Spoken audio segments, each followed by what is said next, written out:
the relationship itself is an identity. There's me and there's you, and then there's the relationship. I think coupledom is sometimes way tougher than parenting. Parenting, your kid kind of has to do what you say. With your partner, you've got somebody who's like got a whole life story, agency, a bunch of stuff that's happened to them in the past. And so how are you supposed to live side by side with this person who's got as complicated of a story running as you do, right? But with a lot of different conclusions that they've come to and reached.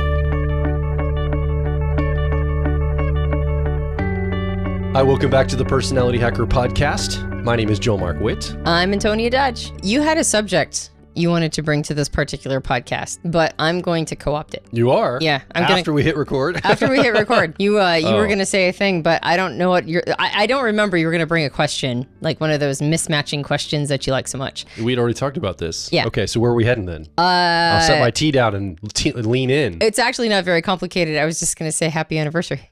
Oh, happy anniversary to you too. Yeah. Yeah. This is this week, for those of you who don't know, this week at the time of this recording is in just a couple days here will be the 13th anniversary of our wedding and the 15th anniversary of the day we met. That's right, because we got married on the day we met. Correct. We didn't get married the same day we met. Right. We got married on the date of the day we met. 2 years to the day of the day we met. October 15th. Correct. Yeah. Yeah. And it also happens to be right between both of our birthdays. We're the same age right now. We are. For about 2 weeks, Joel and I are the same age. You deceived me. That's right. So the day we met is exactly 1 week after Joel's birthday.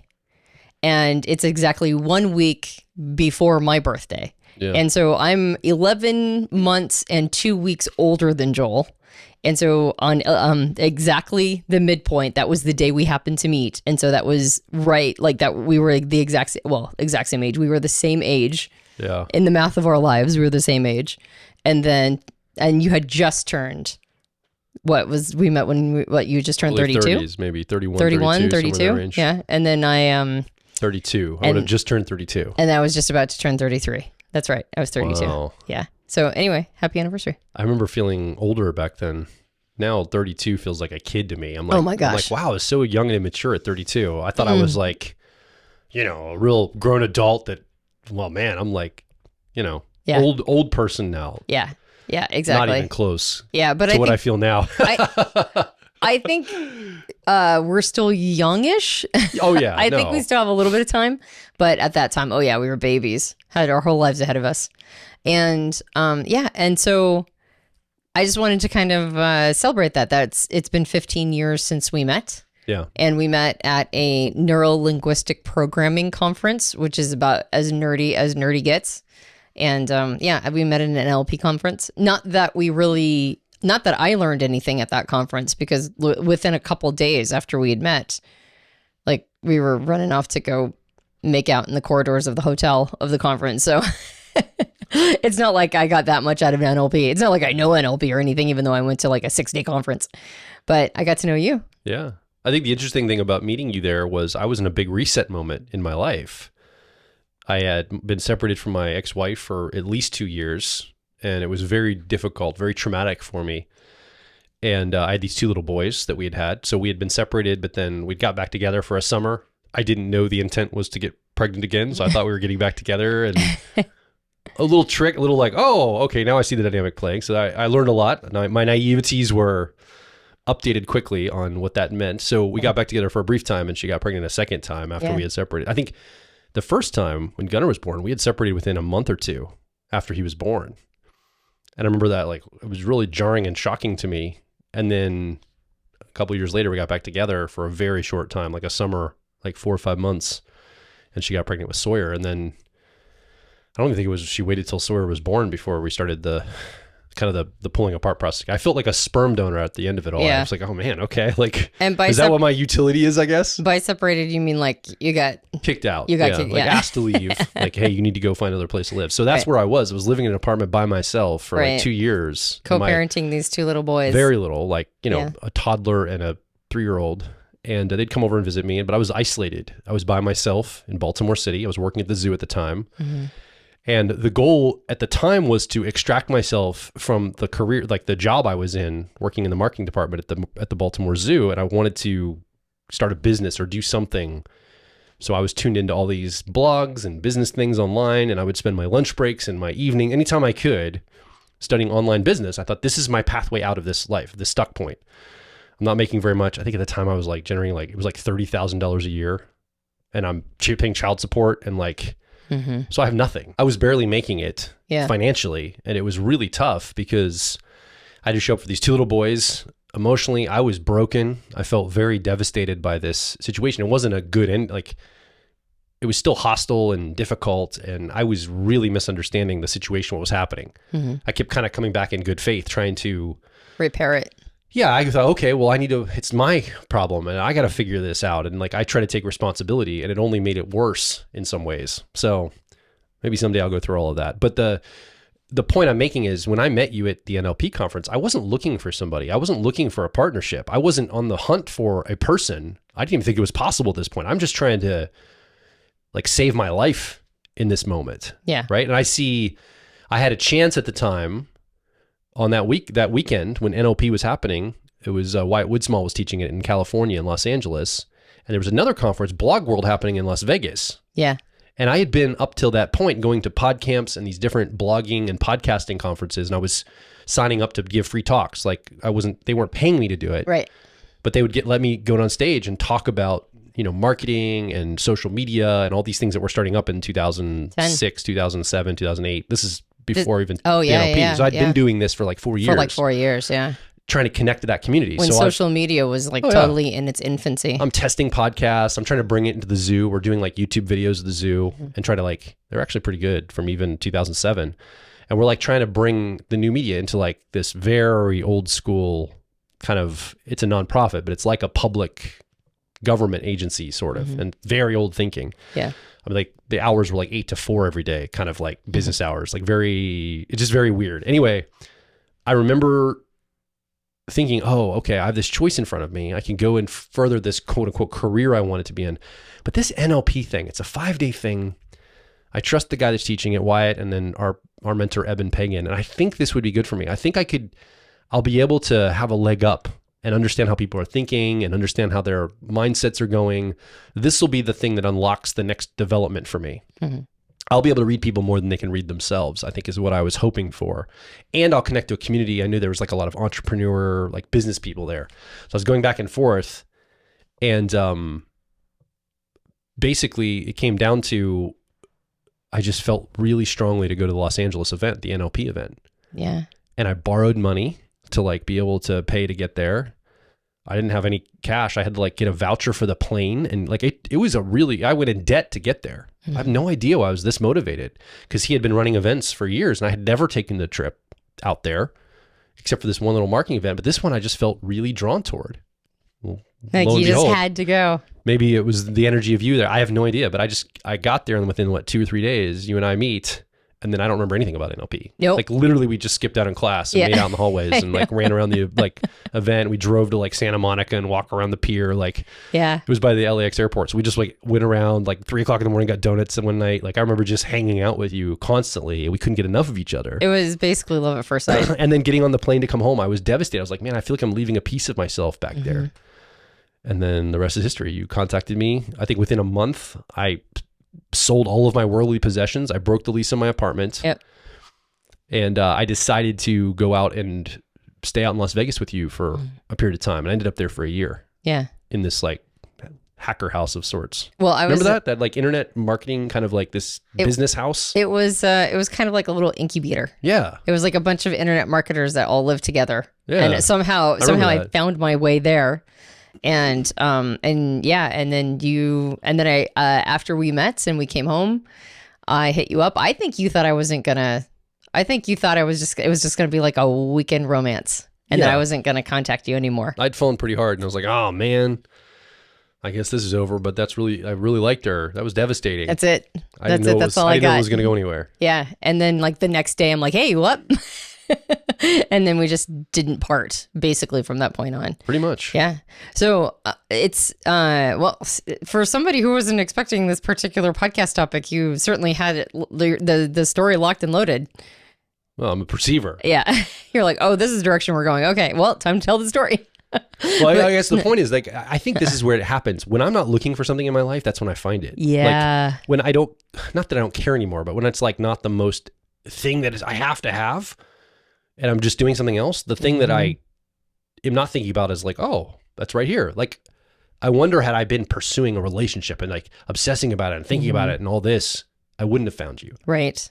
But I was just trying to save my life at that point. I'm just trying to get out of the situation I was in. Well, and I think that this is like a kind of the unspoken piece of extroverted intuition or exploration. Yeah. I don't know if we really talk about this part of that function as much, but I really feel like that function is something that sort of pulls us into the future. Yeah. As opposed to introverted intuition or perspectives, which runs a simulation into the future and kind of creates this like most likely scenario and starts to pursue it.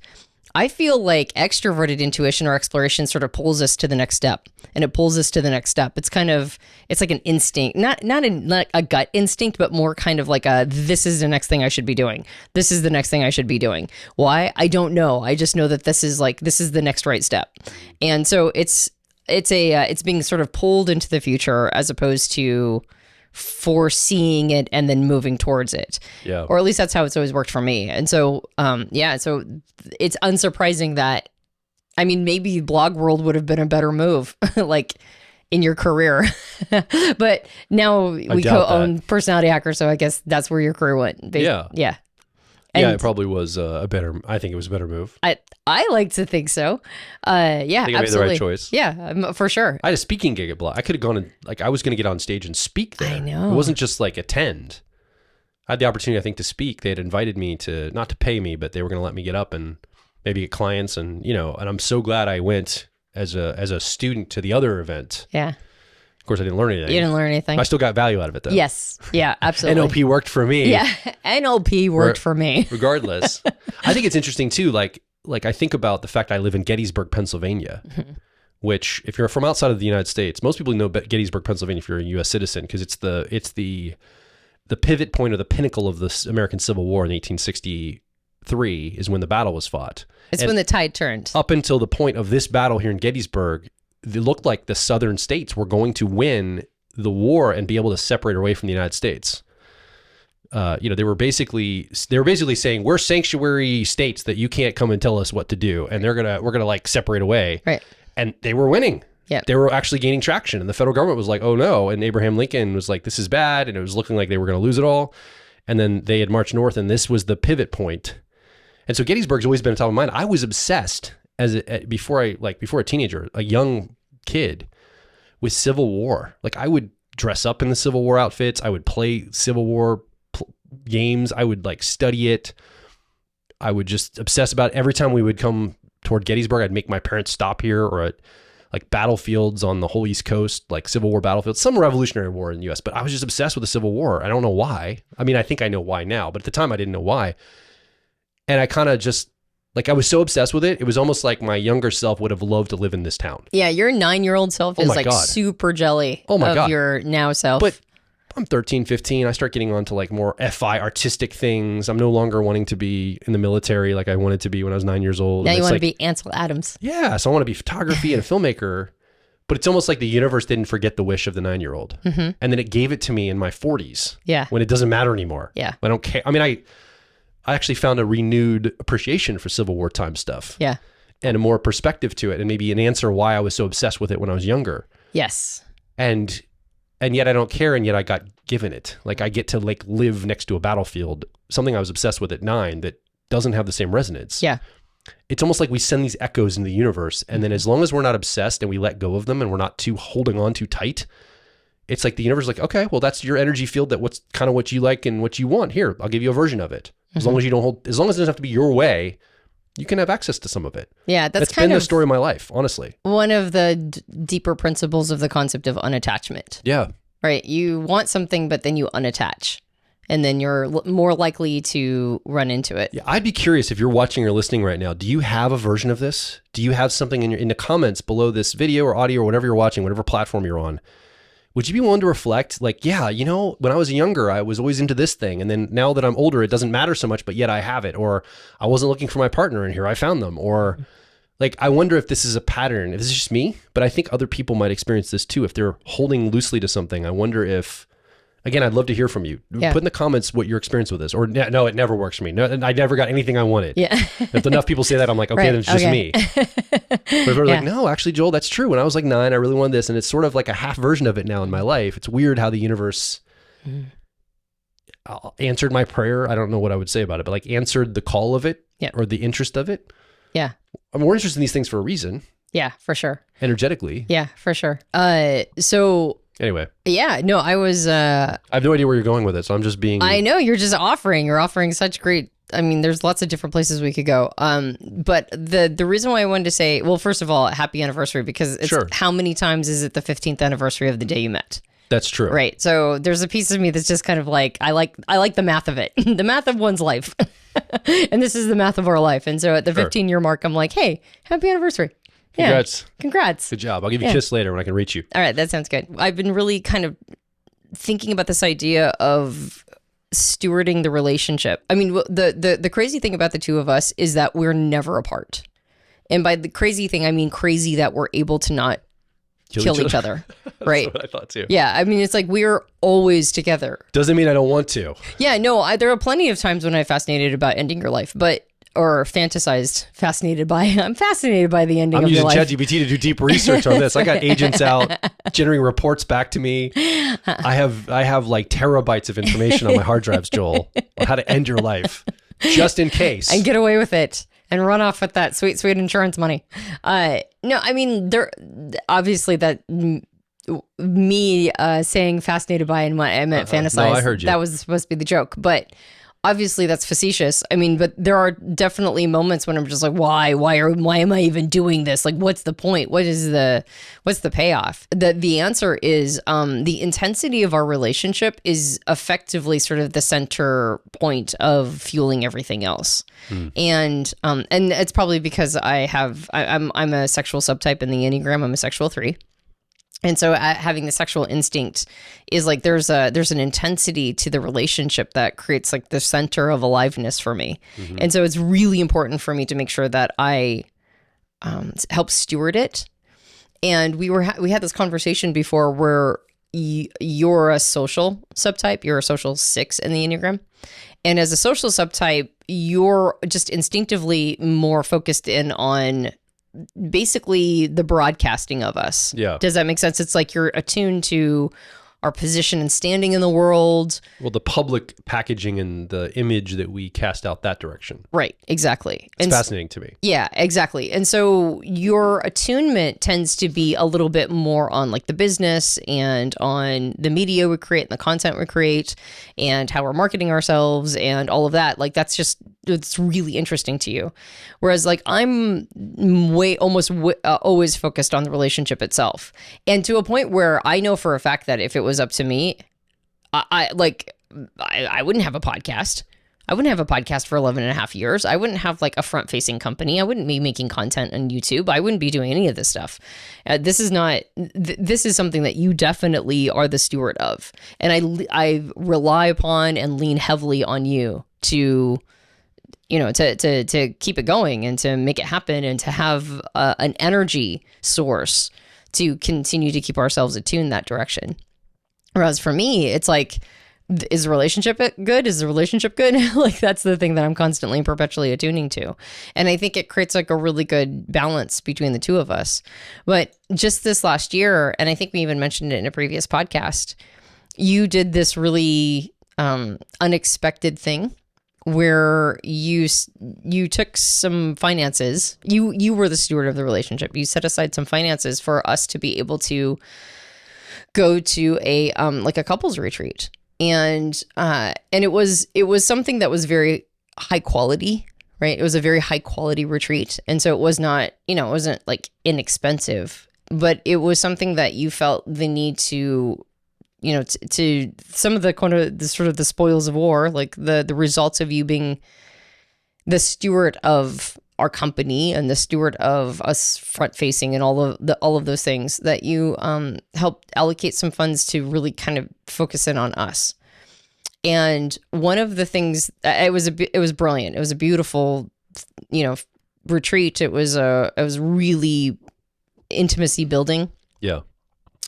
And one of the things we came away with from it was this idea of the relationship itself is an identity, right? There's me and there's you, and then there's the relationship. Well, to be fair, we had this framework. We even recorded a podcast about it years ago. I think we did have this framework before we went in. Maybe we just got more specifics or details to it.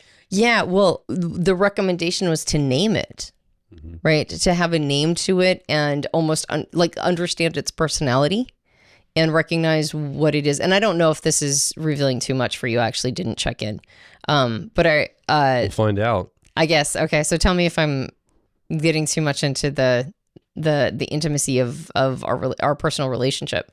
But I think the reason why I want to talk about this is because I know that we have survived based on what you call complex coordination, which is that it's not easy. It's not always easy. There have been time periods in a relationship where I think we've come pretty close to the edge, and we've had to navigate our way back. And it probably would never feel that way, but of course every relationship has to go through its its power struggles, and it's like all the traumas that we bring in and all the work we have to do as an individual. And then when you haven't worked on your traumas yet, at the beginning of the relationship, after the honeymoon period is complete, what are all the terrible things that we do to each other that then we spend the rest of our relationship trying to overcome and fix, and not make it flag theory, not make it like that sets a tone for the relationship, right? And then get over all of that stuff. Yeah. And so I think there's like a kind of a special quality to the relationship that we've developed here that I think I'm proud of it. Like, I think I'm proud of our relationship. Of all the things that we've done, our relationship was one of the things that I'm the most proud of, because we've been able to keep it going and really attuned to important things, even in the face of like some pretty intense situations, circumstances, things that we've dealt with. I mean, yeah, the trauma of your first marriage and healing work and all that stuff, getting to the other side, the trauma of me losing my family and basically being canceled by everybody that I knew when I left my religion. Like, you've been there through my healing process on that, and now you're still here with my healing through that. And so there's a lot that I think that there are certain things that we probably wouldn't have survived had we not tuned into the models that are available, like that we, the models that we teach. Part of the reason why I feel like they're so important is because they've helped get us through some really terrible things, like some really tough times. But at that event, the recommendation was to name your relationship, to give it a name and to give it qualities and sort of understand it at a higher level. Yeah. And so I want to share that idea. I want to share how we've named our relationship, what we've named it, and why. Sure. And model what it looks like to not take it for granted, to understand that it's a relationship is a living, breathing thing all on its own. And as Jung said, when you bring two personalities together or two psyches together, there's an alchemical response. Yeah. And I think, bringing us, our two psyches together on a, over and over and over and over and over again, right? I feel like we have almost like daily alchemical response. Does that track? Yeah. So I that's why I'm like kind of checking, because I'm throwing this at you last minute. Well, and I just want to make sure that if I head that direction, that I'm not revealing to things that are too intimate. So I don't have anything planned, but I know. Things are sort of like a little heuristic or little models develop as we talk. I can't help but start to like position things and put them in little boxes and define them in my own way. And immediately I thought, I bet you, like, and some of these are like instincts or intuitions. I don't know if they're true. The way you say that, it sounds like there's one style of relationship potentially. I don't think that's what you're saying. Mm-mm. But there's somebody to name their relationship if they're 17 years old with another 17-year-old in like this girlfriend-boyfriend dynamic. What should we name our relationship? I mean, you could certainly do that. But it's a certain type of relationship that would go that route, what we're talking about, where you see it as a third entity. You're partnering for like life. Because that's one of the conditions of this conference. You had to be in love and you had to be in it for the long haul, the rest of your life. Lifers. You had to be lifers. You had to be doing some kind of a work or project together. It didn't have to necessarily be your livelihood, but you had to have some vocation you did in a coordinated effort together as a couple. Because the idea is that the future will be power couples. In a way, we're going to look toward power couples to help us understand. And certain countries have this, at least traditionally. Like England has a fourth branch of government, which is not, it's got the parliament, the prime minister, the judicial, and then it has this like king and queen representative of like the family unit. It's almost this familial representative fourth branch of government. It's not really official government, but it's supposed to symbolize the family and the family structure of mom and dad and children in like the most pedestaled way possible. It's like it's supposed to be this imagery that you look up to. Right. I think that's its intent. Why it's survived so long. I mean, we don't really need a king for England. Right. They can function without it. So what is its purpose? Jordan Peterson talks about this. This is where I got the idea. He says it's a representative, and America doesn't have this. England has this very specific thing. And I think what that allows for is the idea of a couple in a leadership position to see what that might look like. Like if it's all working well. Now, does it work well? Does it actually do what it was intended or what its ideal expression is? Probably not. Right. But that's its intent. Yeah. Right.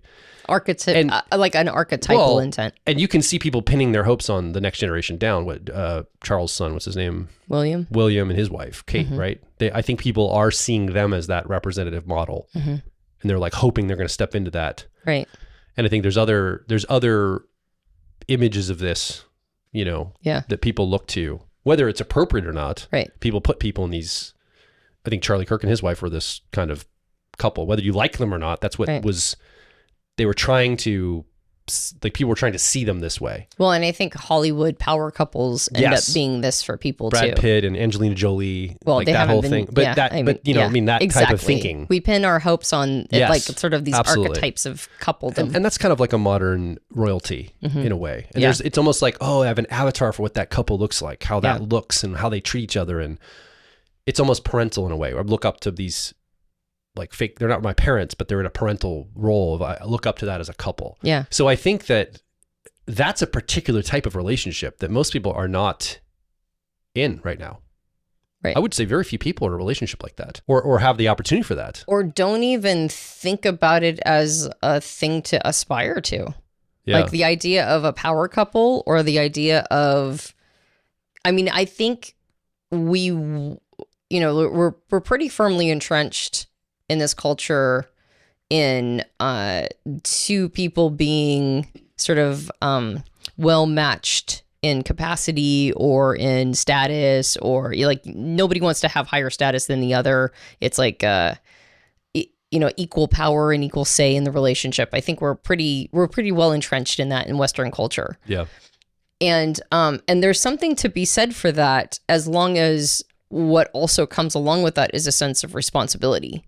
Yeah. Right. Like not just the same in say, but also the same in duty and the same in stepping up when the consequences of your decisions fall through, and responsibility, and like two people who believe that they're making choices together and then they also have to deal with the fallout together.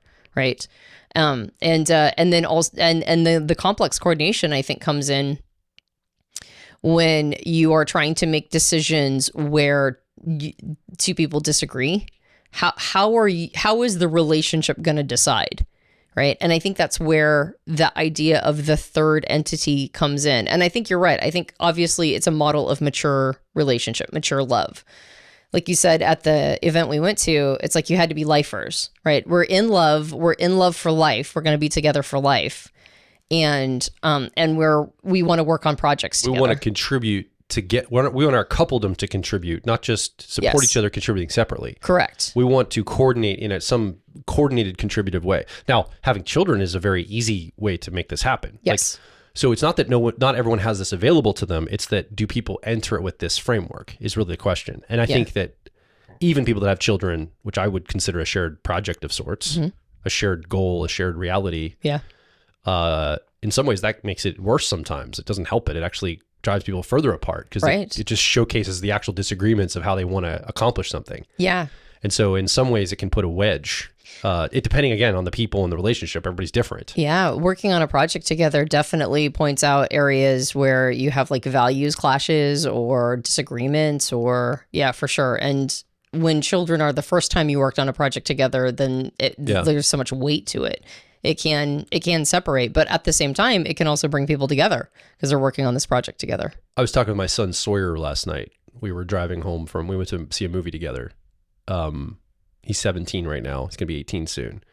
He's got a girlfriend, long distance relationship. So we're talking about relationships and, basically we're just on this topic. And I said, the challenging thing with relationship, because he was like, ESTJ preferences, his desire is to kind of like set and forget this. He's like, I just wish I could find the person and like not have to worry about this all the time. Like, I just feel like it's always like maintenancing and I got to keep at it. And it's like, I said, well, Sawyer, you have to understand a relationship basically is a ongoing perpetual negotiation. That's it. That's what you're signing up for is you're entering into a ongoing for the rest of your life negotiated space. You're going to constantly be negotiating.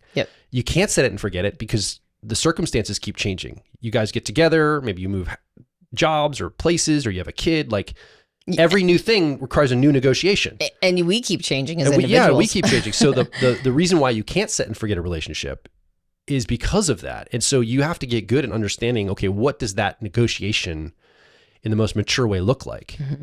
And I think that I don't even know if people are in their relationships in that way. It's almost like, well, if it doesn't work, I'm swapping you out for somebody else. They don't see it necessarily going in as a negotiation. Yeah. They see it as I'm buying a product off the shelf and this product better operate well. Yeah. And if they're not doing my expectations, I bought a faulty product. I need a new product. Next. Yep. I mean, not everybody's like that, but I see that a lot with people. Yeah. Well, and I can't really judge it because I'm on my second marriage. So it's not like I'm not judging it. I just think that's what's happening. I do think though that there is a the idea of a power couple means that you had to, and I think we did a podcast on this a million years ago, like maybe even in the first year of podcasting, we talked about power couples.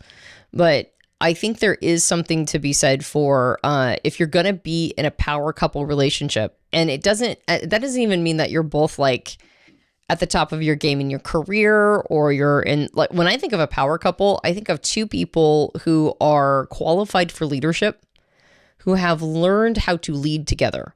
And you can do that in your own home. You can do that with your own children. Sure. Right? A lot of people figure that out. Yeah. And so I don't think a power couple necessarily has to be like the way that we think about it. Each person is representing the top of their game in their individual careers, and then they found each other. But I think if we can look up to them, if a couple leads through not only skill, but also through modeling, right? And modeling something that is one of the hardest things to do, which is to stay together, even though two people negotiating this world together is as difficult as it gets, right? Yeah. And we've talked about this in previous podcasts. Like, there's nobody on the planet that's going to reflect your shadow material back to you better than, well, the two people that, or the people who do it the most are your partners, spouses, husbands, wives, etc., and your children. These people will reflect your shadow back to you all day long, and you've got to survive that. Somehow in a relationship of somebody constantly and perpetually reflecting your shadow back to you, you have to get to the other side of that. And that means that you either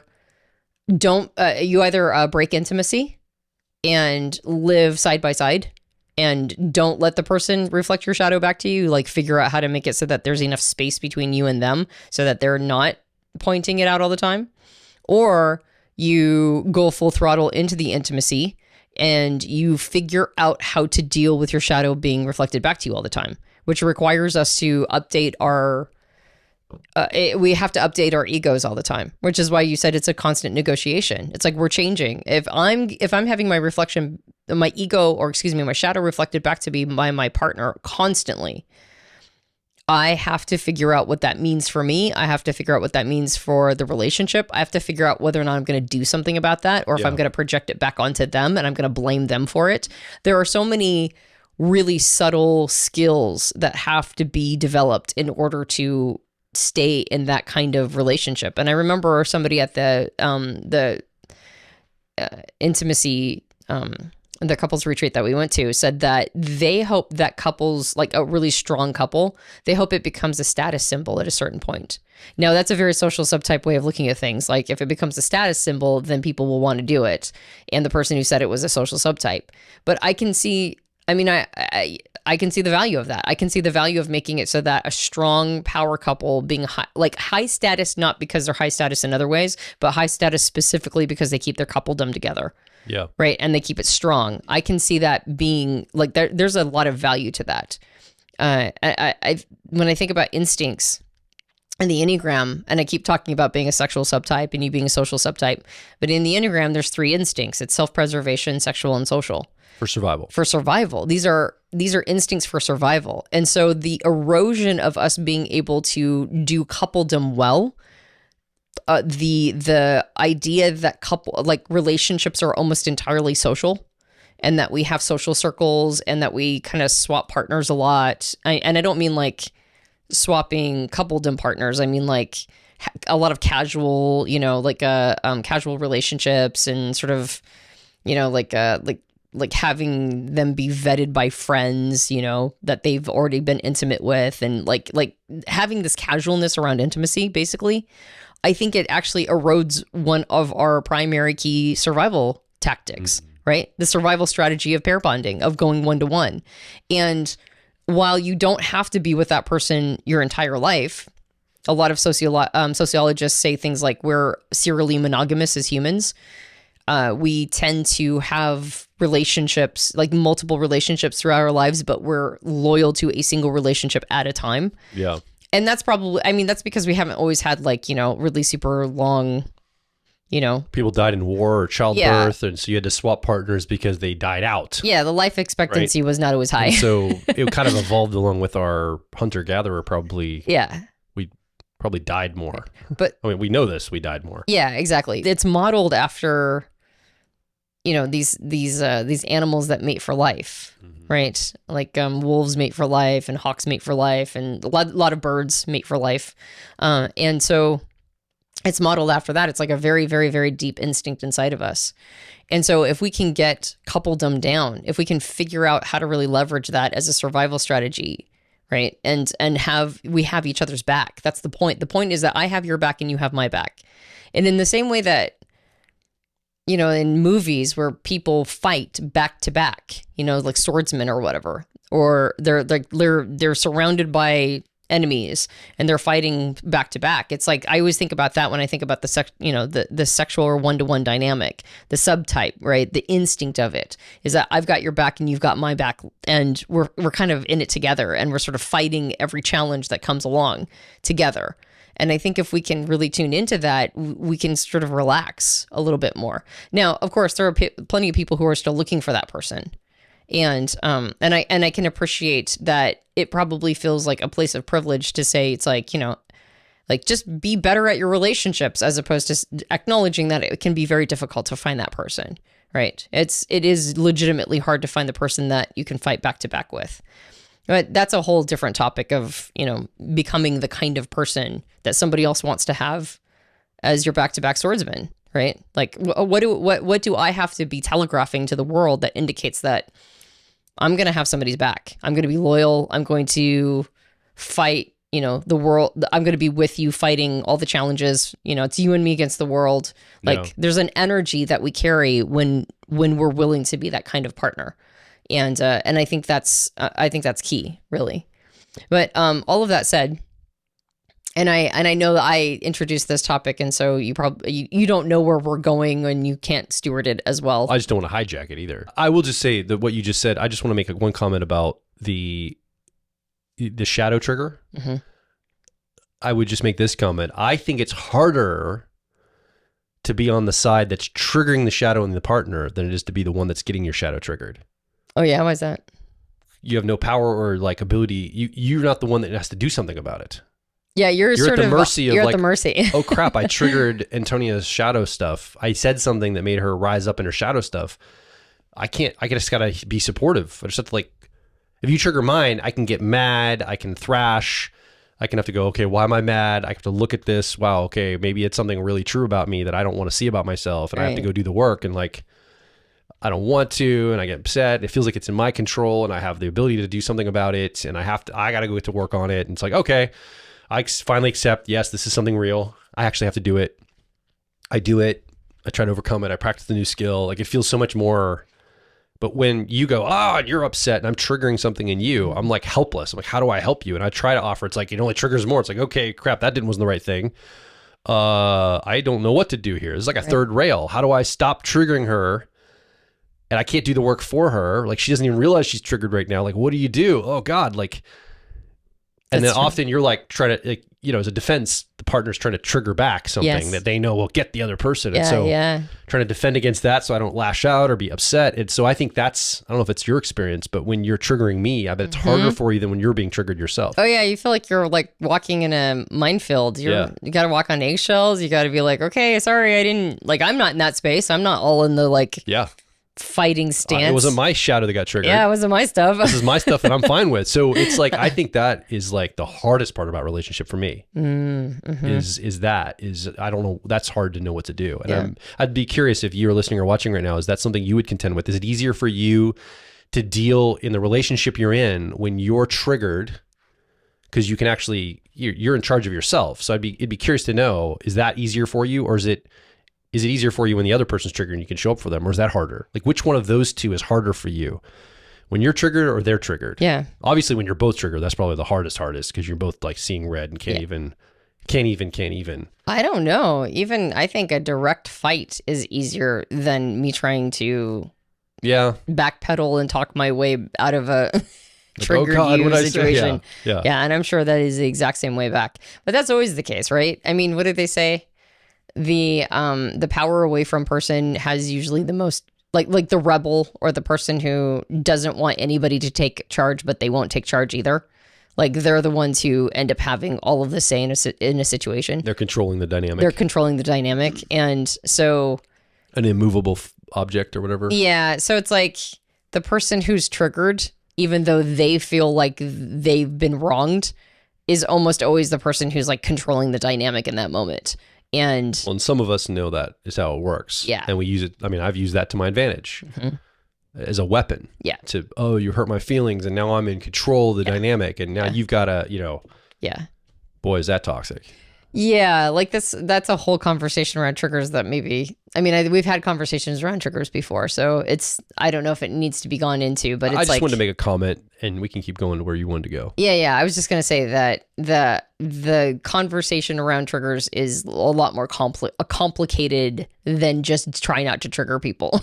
It's like, it's its own ball of wax. But I did want to mention that I think that stewarding relationships is and especially in a time period where we are eroding a lot of, like we kind of are railing against things of the past and railing against how things used to be, and yet we're always going to be attracted to partners and mates and that sort of thing. But I think really sort of finding examples and models of the kind of coupledom that you want, and making it something that is part of one's personal development process, not simply finding somebody. I think when we want to find somebody, I think we're willing to take on self-improvement, or some of us are, right? I think I do want to find a partner, so I think I'm going to work on myself in order to do that. And then once we find somebody, every single fairy tale story, almost everything that we see around romance and relationships, the story ends there at the marriage or at the beginning of the relationship. And I think making your relationship not simply like, okay, well, I guess I got married, or I guess I found that person and we're partnered up and we moved in together. Like, I guess it's done. I guess it's complete. This is now. Check that off the list. Right. It's like you said, it's a constant negotiation. You just signed up for something. You didn't complete something. You just started something. That's right. Exactly. Maybe people feel like that's the final piece. Yes. It's locked in and closed, but it's actually just opened up a lot of responsibility for yourself. And it needs to be as much of a personal development commitment as working on yourself, or as basically anything. It's like, it might be one of the biggest challenge of your life. And even more so, I think, than parenting. Like, I think coupledom is sometimes way, way, way tougher than parenting. Because with parenting, your kid kind of has to do what you say. And while it can be very difficult, especially if they have a very different personality type than you, and you have to figure out this thing where you're like trying to make this little creature fit for life. Yeah. And it comes with a lot of responsibility and weight. They're also still like you get a lot of influence and say in all of how all of that happens. With your partner, you've got somebody who's like got a whole life story and a bunch of stuff that's happened to them in the past, and a bunch of agency, and a bunch of like, yeah, you can't tell me what to do, and a bunch of sovereignty, and a bunch of like, they got a whole thing going on. And so how are you supposed to live side by side with this person who's got as complicated of a story running as you do, right? But with a lot of different conclusions that they've come to and reached. And so I would say that it might be one of the most powerful and important personal development projects you can take on. Yeah. Is commitment to partnership, like a coupledom commitment to it. Yeah. So I've been on this kick about sovereignty a lot lately. I think that I used to think, and we have personality reasons for this. I have EP preferences, ENFP preferences, and I typically would have a freedom fixation of like pursuing freedom at all costs. And one of the ways I've updated my view of freedom is I've changed the idea of freedom for sovereignty. I think it's a higher ordered way to think about it. Yeah. I actually don't want complete and total freedom. I don't think I'd be happy with unfettered freedom, but I will be happy with sovereignty. But sovereignty requires, unlike freedom, sovereignty requires responsibility to have sovereignty.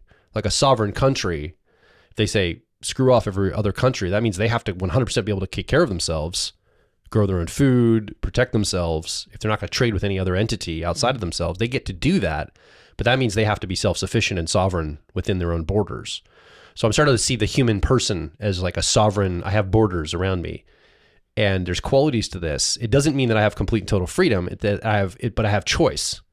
I have options, and I can create partnerships and federations with other sovereign entities, whether they're institutions or other people or family groups, as my sovereign self. So this is kind of the model I've been working with. I'm going to make a statement now that I don't know why I believe it's true, but I think it's true. I think that you can have more sovereignty in a coupledom than you can have freedom. Mm-hmm. And I think you cannot have as much sovereignty outside of a coupledom, but you have more freedom. Mm-hmm. So yeah, weirdly enough, I think there's a little bit of there's a tension point. Maybe, I don't know if it's a polarity yet, but I think there's a little bit of a tension where one is kind of the opposite of the other, or I don't know if it's opposite, but it's certainly a different direction that you're heading. Yeah. So if you're a person that just is honoring you, like your highest ethic is freedom, and you're in a relationship, you're going to have a very kind of like 1 degree of separation. You may not call your partner your wife or husband. You might call them your partner. Right. Because you want to keep in a positional frame there. Yeah. Because freedom is your highest order. You want to be able to swap them out with another person because you're protecting your freedom in that dynamic. Yeah. Whereas I'm looking to protect the sovereignty, and I'm extending the sovereignty circle to include you and me in the same entity. And I feel like weirdly enough, I feel more sovereign with you as a couple than I would feel on my own. Mm-hmm. I believe. Yeah. And again, I don't have the math of why I believe this or think this. It's more of an intuitive knowing for myself, but I think that's kind of how I see the world right now. Yeah. And I'm open to seeing another perspective. So I'd love to hear from you if you're listening or watching. If you have some comments on that, this idea of freedom versus sovereignty, how would you see this dynamic? I'm curious to see if you call your partner a partner instead of your husband or wife or boyfriend or girlfriend or whatever. What's the reason for that? There might be like reasons I'm not thinking about in that. I always think it's to keep it positional so you don't have to make it personal. It's positional instead of personal. That's how I've interpreted it, but I don't know if that's true. I or think, maybe it's for other people. Like, well, we don't want to offend people that don't have that. Right. I'm like, but that's not, why are you playing to a crowd outside yourselves? Call yourself what you want to be intimate. Like, why would you do this on behalf of society? That's stupid. Yeah. Like, I'm calling my partner a partner because, society requires that. Or like, is that true for you? Is that what you want to do? Or are you doing it on society's behalf? So maybe I'd be curious though, what people would say is why they do that. Why don't you personalize? Why is it not the name of your, I can't tell me people are like, my partner or my hubby, or like, do they have a name? Yeah. Like, is his name Bob or her name Jane? Like, can you name them? They're a person. Like, why are you talking as there's this abstraction? You're intimate with them, you have sex with them, you're in a relationship with them, and you call them like this abstract title? Yeah. Like, what? Yeah. I don't understand it at all. It really is baffling to me. So I'd love to hear some perspective that would make sense of this for me. I think I do use the word partner whenever I'm talking about romantic relationships on the podcast, to acknowledge that there's a lot of different configurations out there. There's like a lot of different, like, kind of, I understand that. Yeah, like you and your partner, and it's kind of like, I don't know what your relationship is. When I'm talking about it in the when I'm talking about the abstract of something that's conceptual outside of me, out there, like you and your partner listening or watching, 100%. But why would I call you my partner? Yeah, but when I'm my talking, partner Antonia, when I my talk wife, about like, you, what? I don't refer to you as my partner. Exactly. I refer to you as my husband. Yes, yeah, exactly. So that I'm confused. Maybe someone can explain this to me. Yeah. Why this is cool. I'm sure somebody has a reason. Why it's okay. Yeah. And it's just like, but I think what you're pointing at too, though, is that there is, there has been like a little bit of a moving away from the, like it almost feels possessive, like husband and wife feels very possessive, or, like I think that there is a, it feels I think committive. Well, that's the thing. I don't want to commit. Like, correct. Okay. I was just about to say, sorry. No, it's okay. You're very passionate on this topic. I think I finally got you riled up.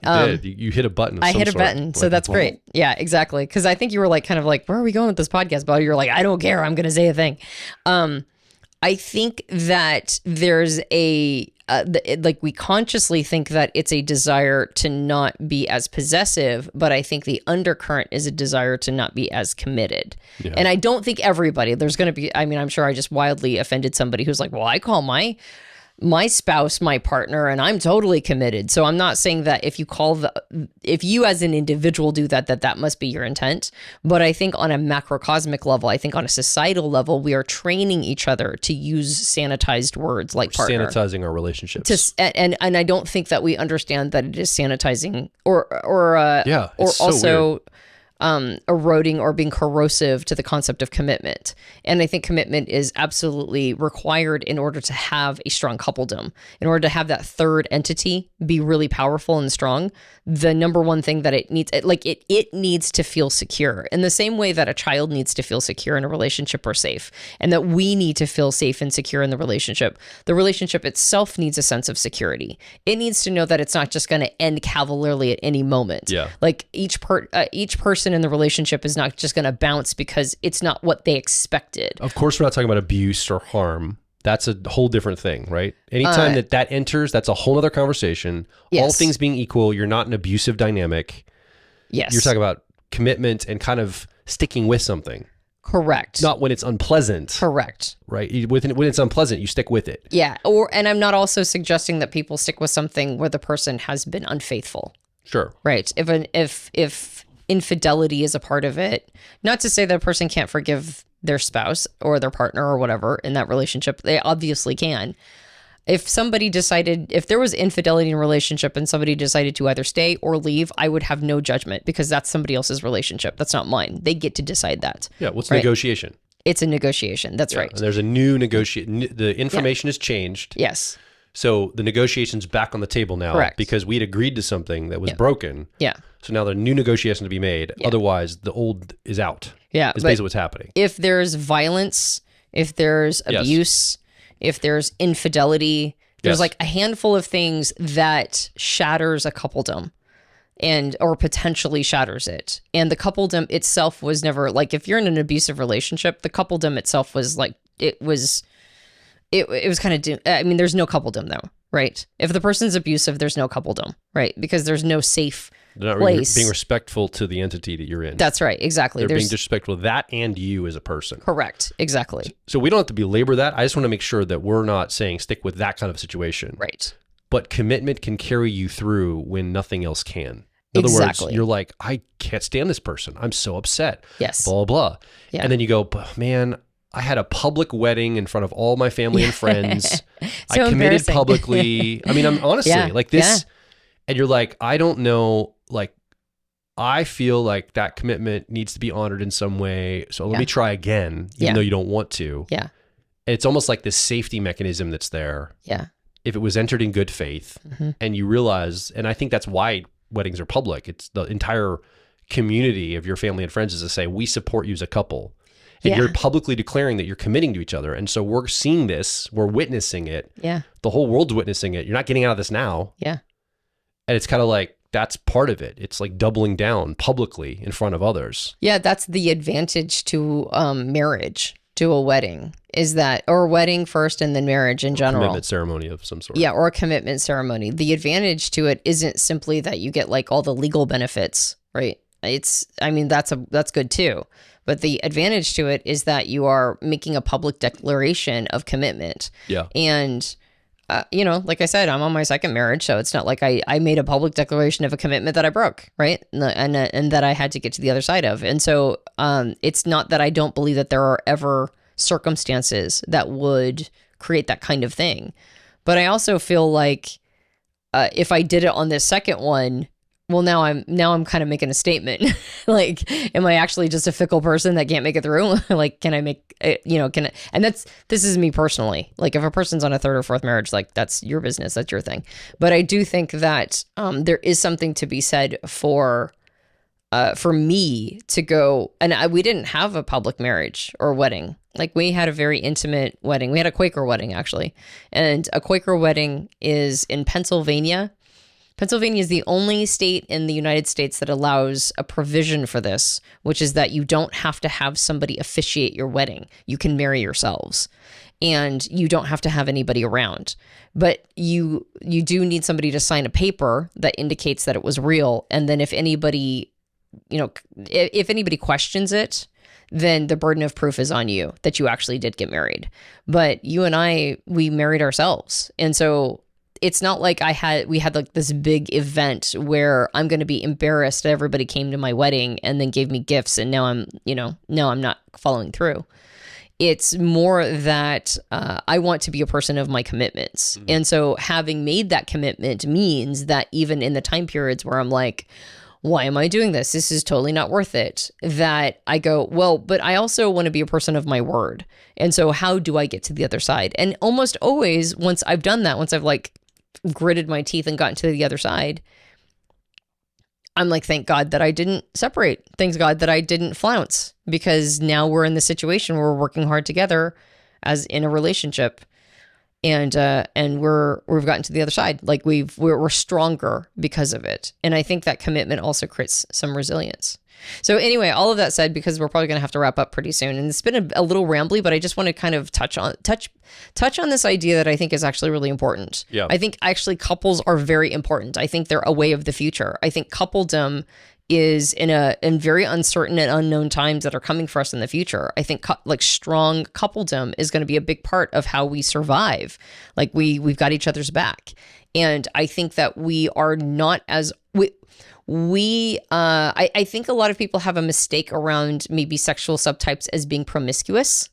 If they're familiar with the Enneagram and they just hear the idea of a sexual subtype, it almost feels like a form of promiscuity.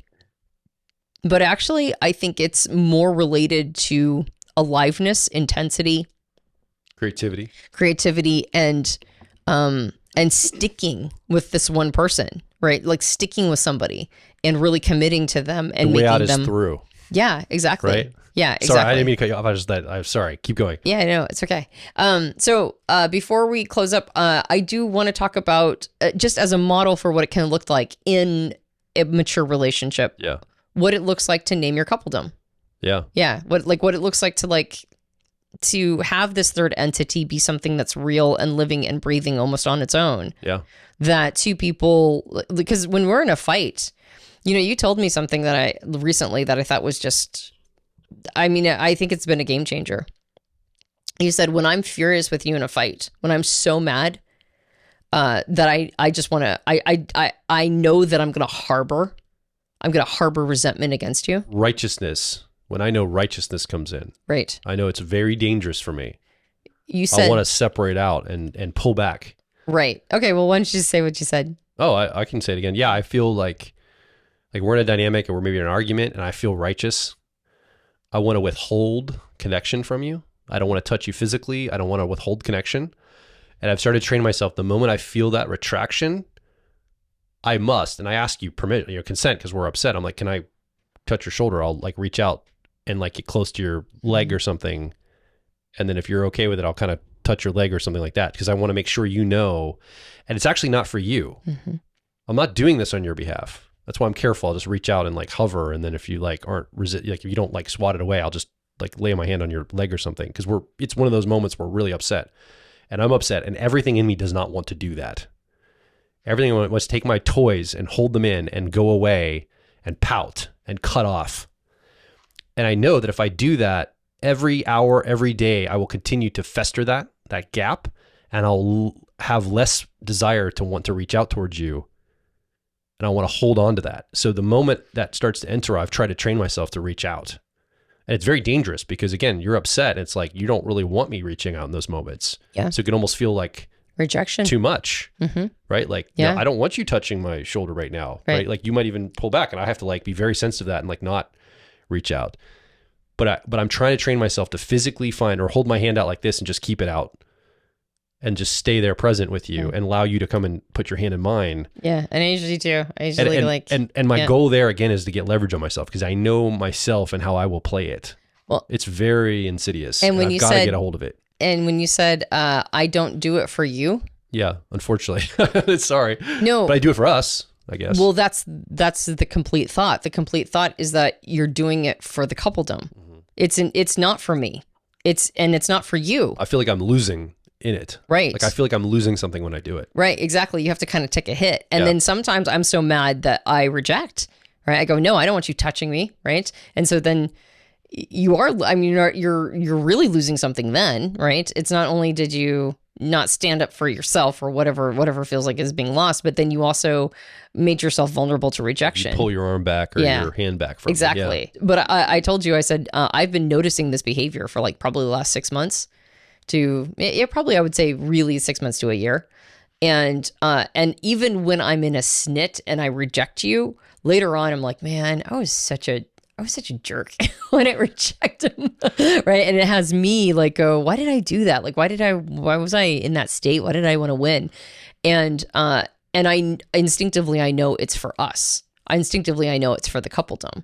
And so having a relationship, like forming like each individual person having their own relationship to the coupledom and the entity and doing things in its behalf that are good for both of you, even in the moment if you don't want to do it, I think is such a powerful way to stay in that space of commitment. Mm-hmm. Because it's like, because the commitment gave birth to this thing. When you said, I'm going to be committed to this person for life, this thing immediately was born.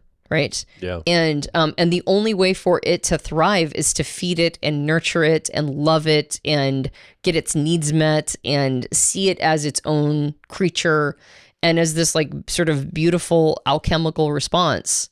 Yeah. To to these two psyches that are in a perpetual dance with each other. This really, as I'm thinking about it, this was so inculcated into my brain and my psyche as a kid.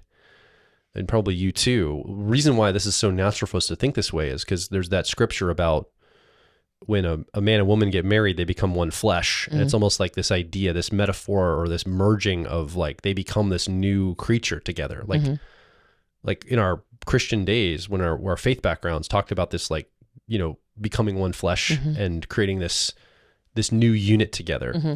Like kind of leaving father and mother behind and becoming this new entity in a way.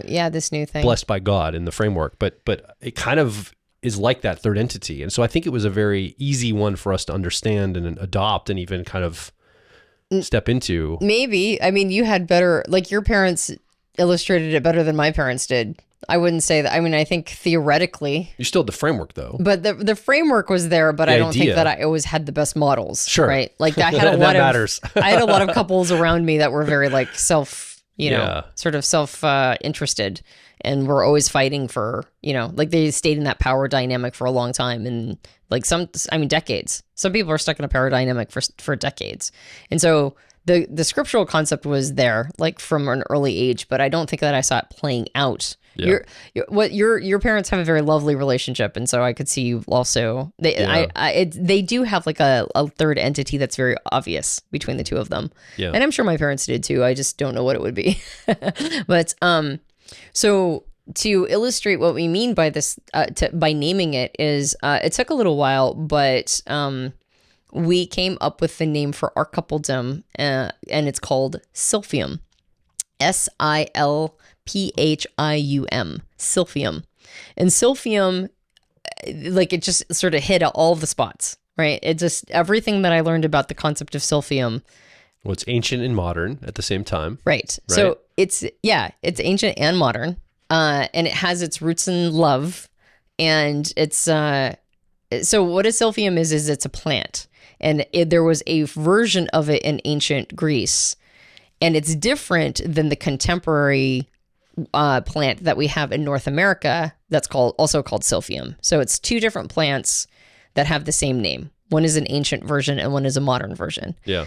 And they think that they might have found that same strain in Turkey somewhere, but they just found it over the last couple of years. But the original Silphium plant was like so important to Greeks that it was printed on their money.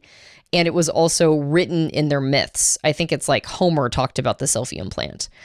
And so the Silphium plant, the original one, was considered like the super important plant for medicinal properties.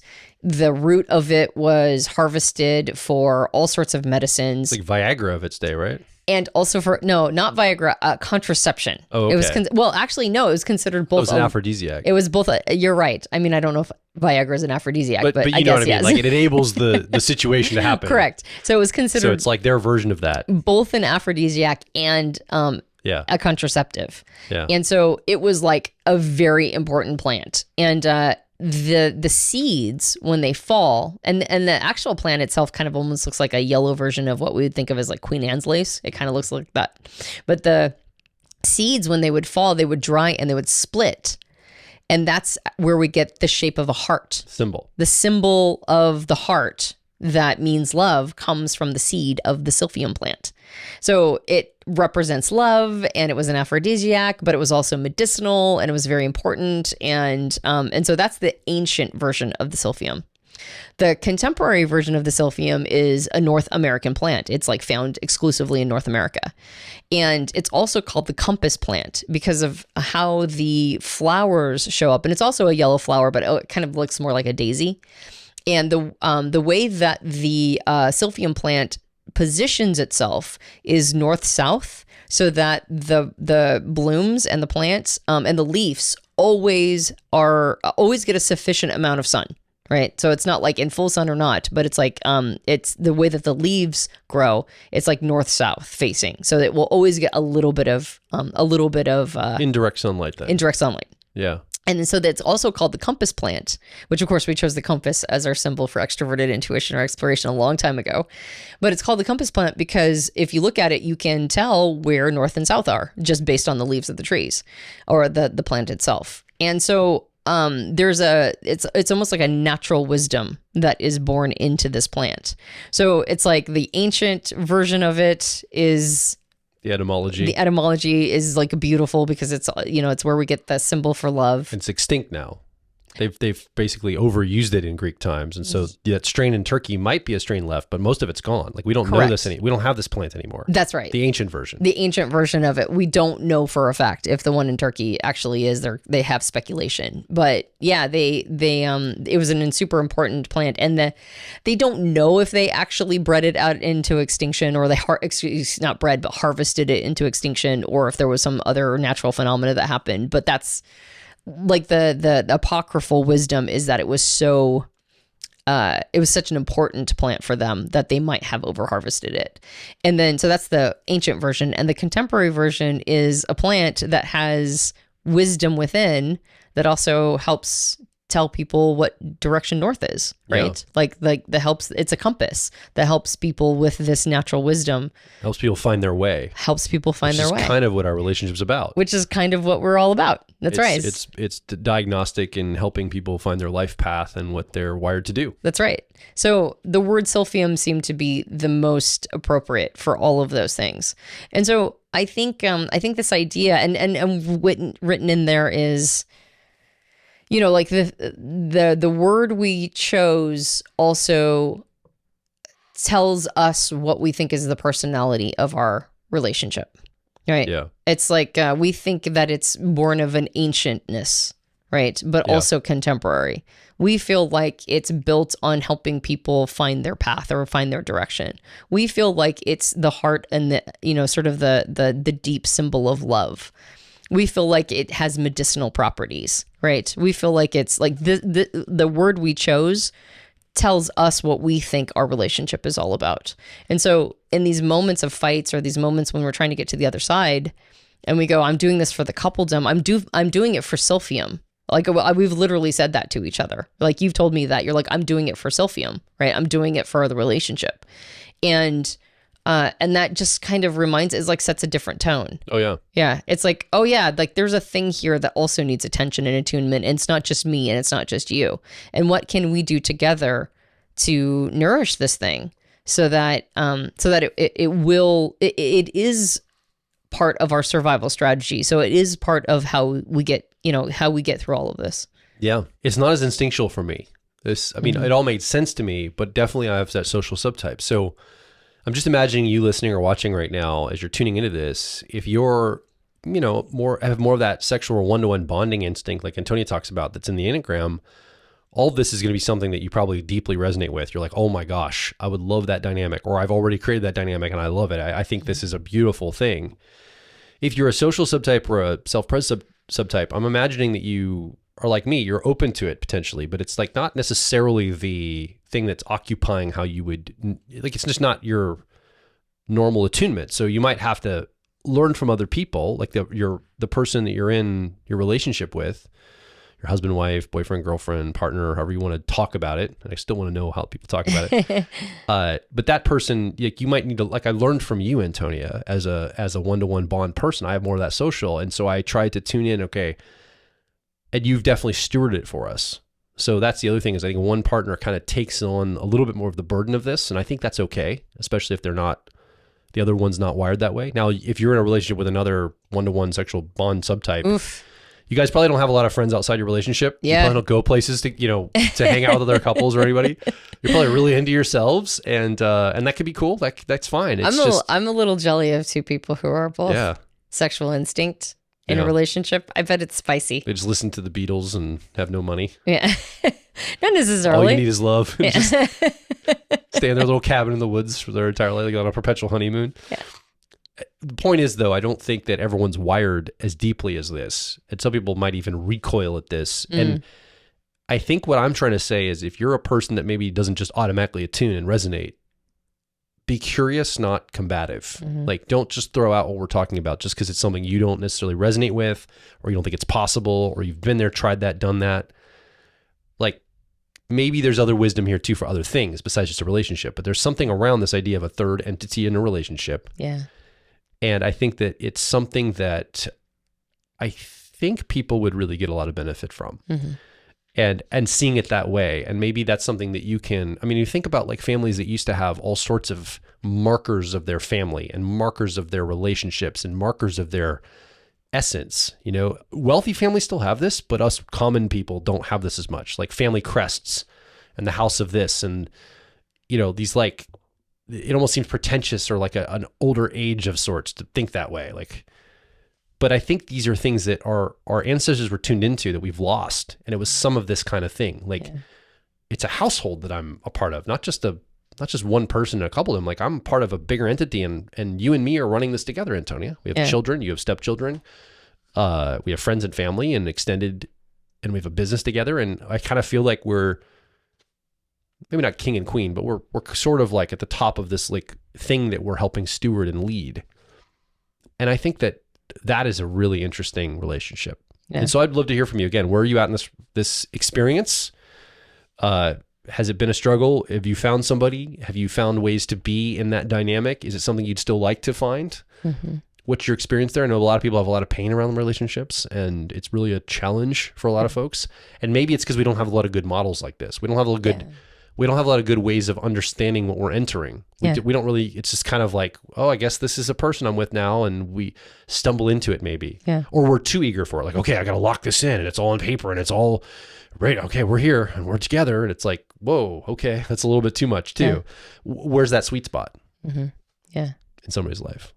So anyway, do you have any comments for that before we wrap up? Oh, yeah. No, I thought that was, sorry, I thought that was a rhetorical question. It is a call. So come over and make comments and all that. I just want to give you an opportunity before I close out. Do you have anything else?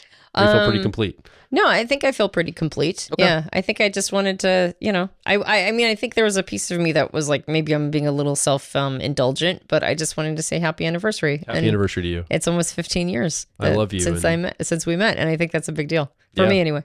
Yeah. Yeah. Almost 15 years. It is 15 years. I mean, in just a couple of days, it's going to be 15 by the time years. This podcast comes out, that day will already pass. Correct. So exactly. it will have already been 15 years. It has been 15 years. By the time you watch this back, That's we right. could genuinely say happy anniversary. Happy 15th anniversary. That's right. For meeting each other and being married for 13 years. Very good. And again, come over and make your voice heard. The best way to do that is over at personalityhacker.com to find out more about us, or you can leave a comment on this YouTube channel. But we also have this posted kind of as like a blog post on our website. We can have conversation there. And while you're at personalityhacker.com, check out the owner's manual. There's one for every personality type. I think actually this might not be a bad time to pitch one of my favorite programs that we've ever created, which is couples mapping. Oh yeah. Yeah. Personality types and relationships is the other way that we call it. Yeah. And I think that program's the bomb. Oh, I think it's one of the best ones we've ever done. And especially, like, I think sometimes people don't get it because they think that they have to go through it with their partner. You don't have to. And maybe I should call it partner mapping. Once people tell me why they call partner mapping, that's because right. It's like, oh, I get to map my partner. Right. Couple makes it feel like both of us have to do it together. Yeah, which you can, and that's kind of how it's designed. But you could just map your personality with your partners, and like that's side by side maps. I think even if just one person in the relationship has this information under their belt, the coupledom itself benefits. Oh yeah, absolutely. So it's a really good program. I think it's a great program. It was a labor. I mean, and you don't have to be an expert. Yeah. In the topic. We get you from 0 to 60 pretty fast. Yeah. And I think we've got like attachment theory concepts in there and all sorts of great things. So anyway, that if I feel any sort of weird obligation to pitch a program at the end of every episode, that's the one I'm going to pitch right now is go get couples mapping. It's super good. Pitch is such a weird loaded word. We would love to encourage you to go and get the home study version of our couples mapping program. That's right. I think you'd love it. That's the marketer way of saying it, which is actually smart. That's the smart way of saying it. I'm not a smart person, but I'm like, yeah, go get it.